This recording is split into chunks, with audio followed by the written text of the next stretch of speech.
Well,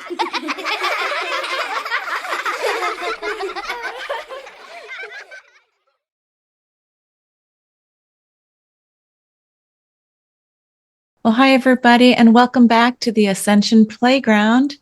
Yes, this is your friend Ursie, and I'm joined again with Linda Kubota Byrd. Hi, Linda. And we're soul sisters from aeons ago.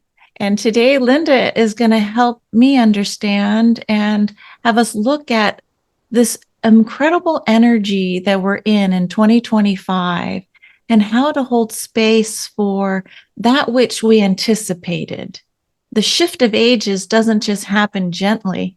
You know, we don't just like go gently into the night, but if you learn how to read the language of astrology, you can see some things and interpret it in a way that would be like, oh, yeah, the unexpected guest was really always expected. So here we are in 2025. And we know this window of 25, 26, and 27 is really up for all of humanity. At least that's how some of us are looking at it and holding it. But I'm going to turn it over to Linda because I just love how you, as a professional astrologer, studying many modalities with the spiritual lens, always through the heart, um, and ready to take up leadership, right? As president, let's say, of the NCGR group and other things like being on TV in Sacramento, the astrologer for your Sacramento station, and also the astrologer oftentimes for working with Julianne and the Stargate. So we look at these auspicious moments in time and try and make sense of what is it that we're experiencing, both from a personal and then a collective, and then a quantum view as well. So, Right. Linda, I'm going to turn it over to you. Oh, What's thank going you. on in 2025? It's a big year. It's a year of it's a new era. We're starting something totally different. Um, that parts of it are the Pluto, which changed out of Capricorn to Aquarius back in November, and that was a huge shift. And some of you may have noticed that. But Pluto takes 248 years to go around, so when it comes changes signs, it's a big deal. Um, So what this means is that we're in this major transformation, in some ways of waking up, because joining Pluto in the switch is Neptune. Neptune takes 164 years to go around, and Neptune is moving from Pisces, the last sign of the zodiac, into Aries, the beginning of something new. So for both of these planets to be changing signs within such a short period of time is highly, highly unusual. So that's part of this, why this is a new era or something coming in. At the same time, Uranus, which is the next outer planet, takes 84 years to go around, and Uranus is also changing signs this year. So it's like, wow, to have these simultaneous ingresses, they're called, or changing into new signs is a big deal. It's a really big deal. So Saturn will also be changing signs. Saturn changes signs every 30 years or so, 28 to 30 years. So that's also a big deal. Jupiter changes signs once a year, but Jupiter is also changing signs, which will be connecting to the other changes. They're talking to each other. So in recorded history, we've never had a time like this. That's why we're saying it's the beginning of a new era. Leaving Pisces, Saturn and Neptune were in Pisces. The Pisces, the last sign of the zodiac. So kind of wrapping up this whole era for humanity in a sense, with the Pluto change at the same time, and moving into Aries, so a brand new beginning. So the reason we're talking 2025, 2026, 2027 is because in 2025, we're getting a taste of it. The planets change signs, move into the new signs, but then they what we call retrograde. They move back into the old signs for the end of the year and part of next year. And then in 2026, they change signs for good. Well, for a long time. So we're getting, I heard somebody call it a dress rehearsal. I thought that was a good term. We're getting a practice into what the new energies will be. Yeah. So that's the big overall picture. March in itself brings in a lot of changes on the personal level. Well, as we see also on the global level. Um, but on the personal level, you may have been feeling kind of held back until the beginning of March because Mars was in retrograde. And by retrograde, we don't mean it was literally going backward. It's from our perspective on Earth, it appears to be going backward. So, but the way we feel it is that it holds things back. And it's a review, time for review. So Mars went direct at the beginning of March. So it's like if you had something going on, suddenly you were able to move with it. And then on I think that's the end of February. And then on March 1st, Venus went retrograde. So these are more, they're called personal planets because they're closer to the Earth. Um, and they're closer to the sun, obviously, too. And so, again, when Venus is retrograde, Venus is about relationships, values, money, things like that. So when it's retrograde, it gives us an opportunity to review, to look back, I think that my keywords are review, reframe, release. So it's like to be able to reimagine so that we can reimagine a different future. So we're being given opportunities to go back. You may run into people that you used to know, old loves. You may dream about them, whatever, because we're completing something that was unfinished. So we're moving into this time of the ability to reframe or to look at these things that were hurtful or traumatic or whatever in the past, and with time to look at them from a different perspective and see, oh, wow, I wouldn't be who I am today if I hadn't had that experience in my lifetime. So it's like reframing them from, from the victim place to a place of, I can see where it served me. I can see where possibly, my higher self called it in even. So, so it's a lot of reframing going on. So that's going on as we move into Mercury, also going retrograde on March 15th. So right after the full moon, the full lunar eclipse, it's a complete lunar eclipse. Eclipses are times of their turning points, they're times of change. And so people who have anything around 23 degrees Virgo, or all the mutable signs, Virgo, Sagittarius, Gemini, and okay, my brain, Pisces. Pisces. Pisces. Thank you, The obvious. Pisces. It's the person with 3 planets in Pisces and kind of Pisces. We are accused of being foggy headed, and that was a good demonstration. Thank you. Yeah. So if you have anything around 23 degrees of those mutable signs, then you're going to be feeling these eclipses even more powerfully. We will all be feeling the change. And yeah, maybe this is a good time for me to just show the chart, just so people can see energetically what's going on. Great. Yeah. So what we have is, you may notice, for those of you who are not familiar with astrology, these are the planets, or I have asteroids and other things here, but these are oh, say if it's on a personal chart, these are like members of your inner committee or actors in your play. So you'll notice that if this were your personal inner committee, if a child was born right now, this is what their chart would look like. And so their inner committee is lots and lots of energy over here in this part of the chart. Now, this is going to look different depending on what part of the world you're in. I just happen to have it in California, where I live. So what we have here with a full moon is that anytime there's a full moon, it's when the moon is on the other side from the sun. So that's why we call it a Virgo full moon. And full moons are opportunities to let go of things that no longer serve you, because it's going to move into a waning phase. So it's going to get lighter and lighter after it leaves the fullness.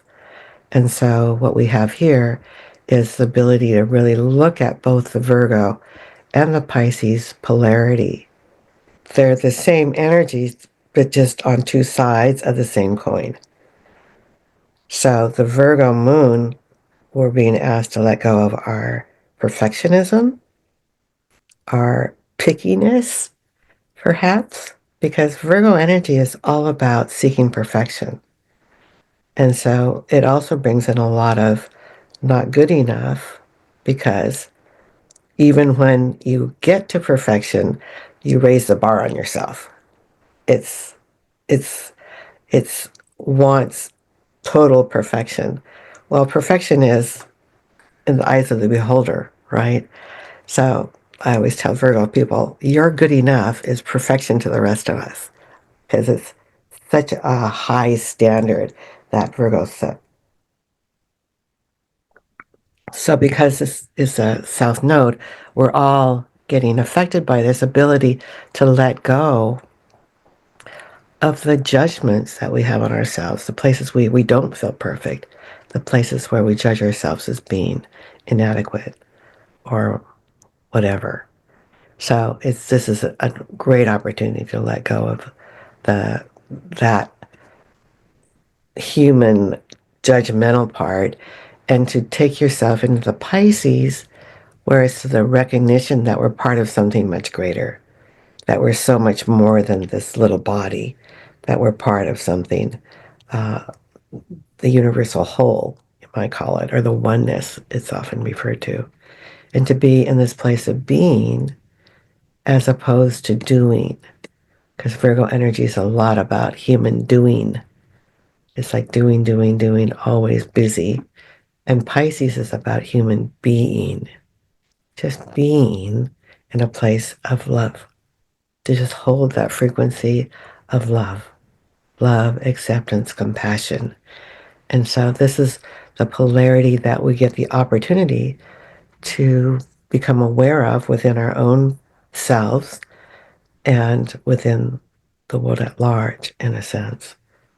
So it's a very powerful time because it's a eclipse.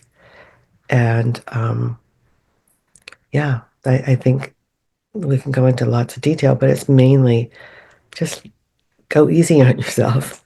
Let go of the judgments you have, and to recognize that you're a beautiful being. You're a unique offering to the wholeness of life. So, yeah.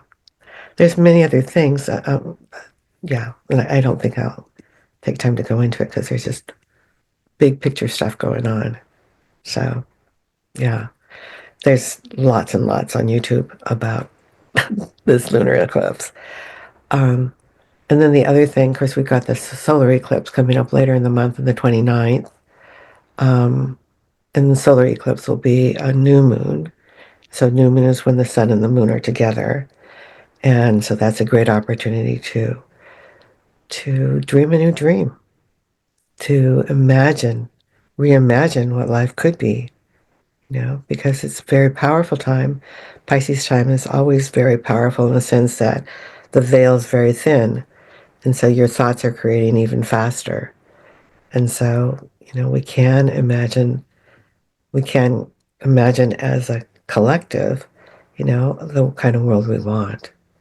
So that's another thing. And the day after the solar eclipse, Neptune moves into Aries. So it's like this opportunity to kind of clean up our old victim stuff, or our old negative self-talk, and then take this new energy into the beginning of something new. So yeah, but there's many other things going on this month, but those are the kind of the highlights. And I think, the key message is, go easy on yourself, hold on to the knowing, or become awake to the knowing that we're so much more than just a little human 3D person, that we're souls in human bodies, I guess the common phrase is. Yeah. So, Well, that was really thoughtful, Linda, to like get your, view on such powerful energetics. And when you talked about this idea of a time to dream and just be, um, more and more groups online are gathering for like dreaming in peace, this frequency of peace. And so I'm just wondering if you have any comments for those who might be listening and are caught up in this, like we're in the spin cycle, oftentimes with politics or earth movement or flooding or travel gone haywire. Is there any thought that you could have for like if someone's brand new coming to this about, well, what do I dream of? Is it for me or is it for what? Like, give me some ideas for dreaming. okay. Yeah. This is a really, really powerful time in the sense that it feels like the world's crumbling around us.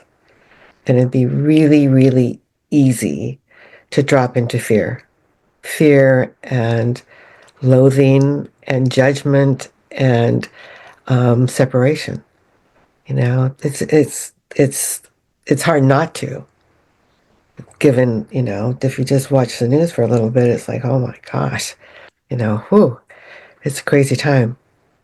But from the Pisces perspective, it's like we're having to go through this time so that we can bring in something new. It's like the phoenix rising. Everything's got to be torn down. I think the great Pam Gregory, that we both admire and admire and listen to, says that it's kind of like a remodel. If you're remodeling your kitchen, you have to tear everything out before you could put the new stuff in. And we're kind of in that tearing out stage. And so the thing to do is to hold on to the vision of what we're creating or what we can create. And many years ago at a science and consciousness conference, and I remember the man named Dr. John Hagelin, who was the leader of TM at the time.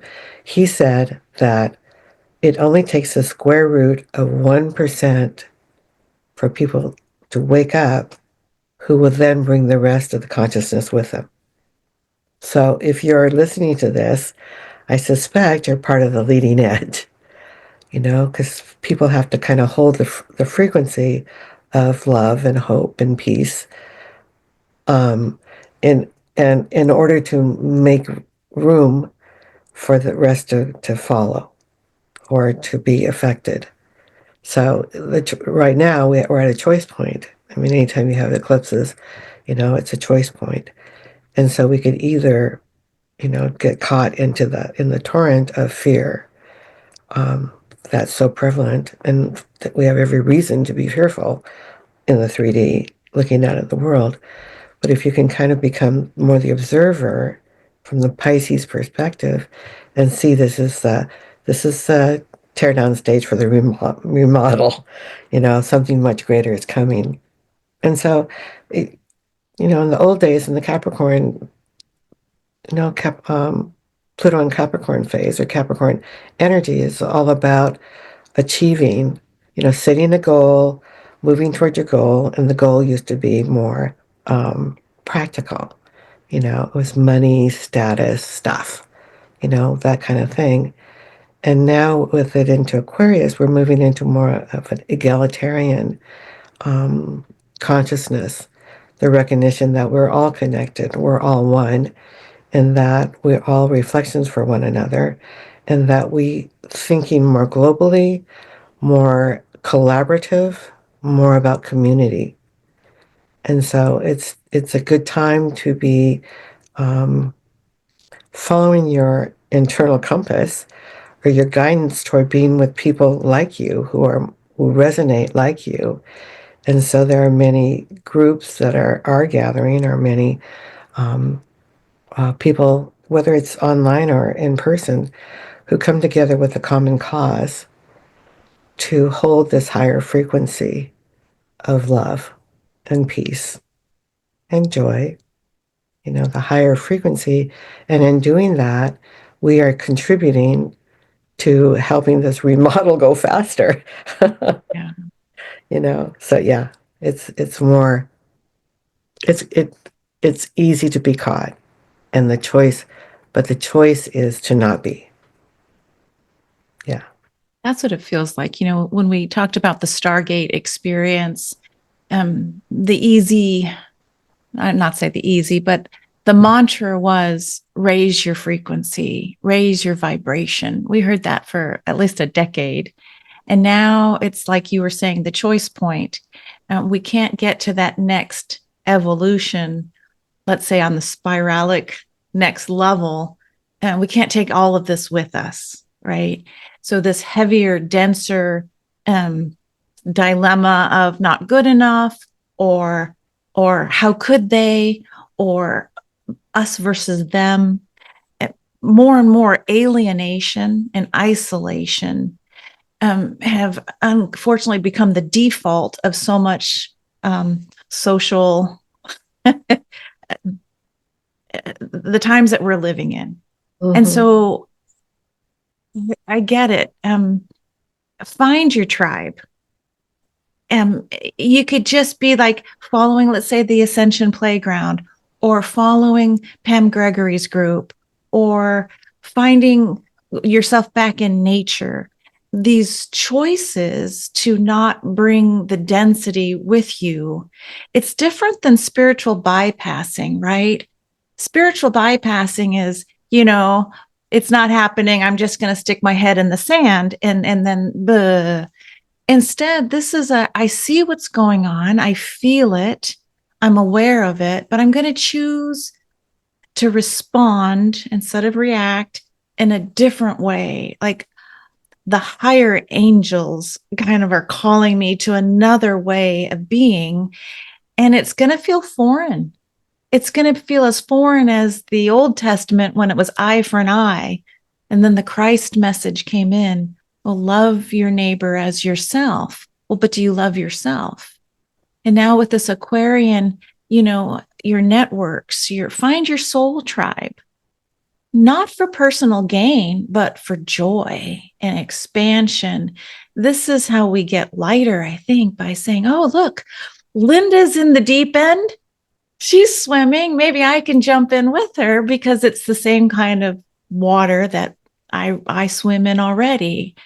So it's a very interesting time. So we can see the astrology knew that the tearing down of structures, but when the banking system, the education system, when the roads, etc., start going a little bit questionable, then it's real. Like it's real time now. And so we still are being invited into that choice point of how do you get to that next evolutionary level and drop the things that aren't working for us anymore. Mm-hmm. And so much is in how we, like you were using that word reframe, how do we re-see, I'm using that word re-see, ourselves in this new energetic, this new age of light. It can't be with the same operating system that we had before. It's like the whole reset. Right. It's an upgrade. It's like we're getting an upgrade. But And, it, whenever we've gone through a computer upgrade, where there's a period of adjustment that's not always pleasant. But then once you get used to it, you think, oh, I like this feature. So it's kind of like that in a sense. And I do think that in the Stargate philosophy of there's nothing to do, I think that's carries over into daily life in a sense. I mean, yes, we have to do things to exist, but as far as raising your consciousness, it's more like letting go of the other stuff and you naturally raise. It's kind of or naturally rise. It's our natural state to be in this higher vibration. It's that when we come into the human form, we take on, the victim consciousness. And so all these things start to happen. And I always say this, and it's, people think I'm crazy, but I think life's kind of a game. We agree to come in and we agree to certain things. And one is that we're going to have, stuff happen. And so the idea is to get to living from your fullness, your authentic self, your sun sign, because most people, this is part of the agreement that whatever my sun sign is not going to be okay. And so we're taught these other things with our ascendant and our moon. We're conditioned into other masks that we have to put on. Well, now people are in a place of, I'm tired of putting on a mask. I'm tired of pretending. I'm tired of playing by these old rules, because there's an awakening that this is not who I am, and I need to be me. And so I like to remind people that we chose to be here. And as some people say, we've won the lottery. Those of us who are on the planet now, we chose to be here for this time of transformation. And so to see life from the higher perspective, to see when things happen, to be part of it, but also to see it as a witness in a way. And it takes you out of the density of the story and moves you into more the observer, and it speeds things along to get out of the victim place. Yeah. It is hard, I would say, and challenging as a human being when it's yourself and it's only yourself that we're talking about. It's different than like a parent witnessing your adult children or grandchildren choosing different, divergent, equally opposite paths. So when there's this idea of nothing to do, I would say on top of that, it's this emanation of being. What are you thinking and feeling? And being acutely aware of that is a way of manifestation. So when we're not doing like the hamster wheel, boom, boom, boom, got to do this, sit down, tune into how am I feeling, which the Stargate really encourages us to do, and then being so aware of our thinking, feeling states so that we talk about this idea of emotional telepathy. I think that's come up recently where we're going to be in groups where we can just feel into the other. So we don't have to wear the mask anymore because we already know, like the dolphin pod, they already sense if one feels fear, they all, suddenly all feel it. It resonates within the group.